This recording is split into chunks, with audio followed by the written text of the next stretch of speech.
Shit. He didn't want to think about that. About her. So much time had passed, and still she had the ability to blow his composure. How was she?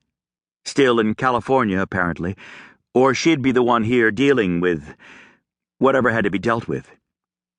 Didn't Tipton have other relatives? Yes, I'm sure he did. So how the hell was Cannon involved? Cannon watched the assistant glide in, leading with her big breasts. A wave of perfume drifted with her. She handed more documents to the disorganized suit and then, smiling at Cannon, moved close enough to brush her thigh against his. Smiling down at him, she touched his knee. "Would you like a cola? Coffee?" Trying not to be too obvious, he moved out of her reach. With women, he always stayed cool. Except for that time with Yvette. "Water would be nice, thanks." "Of course." She shifted her hand to his shoulder, stroked, felt his muscle beneath the soft cotton of his faded t-shirt, and then trailed off. "I'll get it right now." Being a guy, and therefore not immune to a come-on, Cannon looked her over more closely as she left.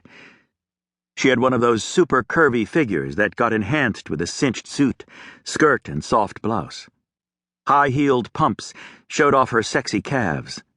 Big breasts, full hips, twisted up pale blonde hair. She wore her sexuality out there, almost bludgeoning him with her interest, her sly looks, and the occasional lick of her shiny red lips.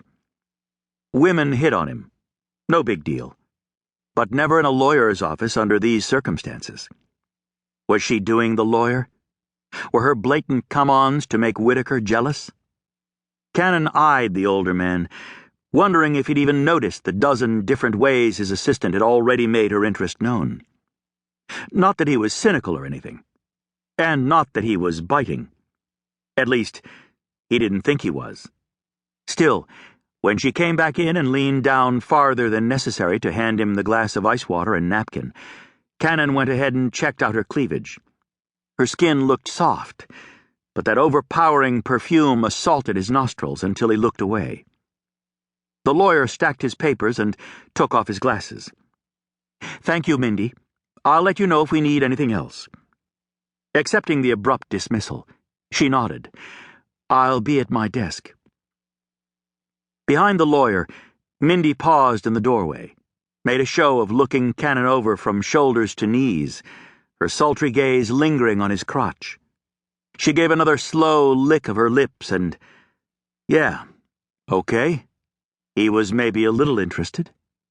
Hell, he'd been so involved in training, traveling for the fight, and then the fight itself, he'd suffered self-imposed celibacy for too long. But for right now, Cannon gave his full attention back to Whitaker.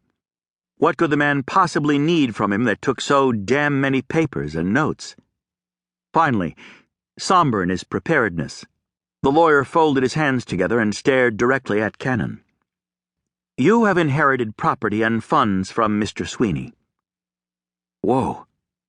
A surge of fear brought Cannon forward. His heart thumped heavily in his chest. Did something happen to Yvette? Bushy brows coming together, the lawyer slid his glasses back on, sifted through the goddamned papers and shook his head. "You're talking about Ms. Sweeny, the granddaughter?" "Yes. She has inherited as well." Relief sent oxygen back into his lungs. Jesus. Cannon pinched the bridge of his bruised nose, annoyed by his over-the-top reaction. But then, with Yvette, it had always been that way. The lawyer went on. "And, in fact, Mr. Sweeny has evenly divided his assets between the two of you." "No way." "Between Yvette and me?" "Yes." Blank. Cannon sat on the edge of his seat and tried to sort it out. Without success. "I don't get it. Why would he do that?" "He left you a letter." The lawyer handed over an envelope. "I trust it will explain what I can't. But what I can explain is that Mr. Sweeny came to me 3 years ago, with very detailed instructions on the distribution of his assets, in the event of his demise. He revisited once a year.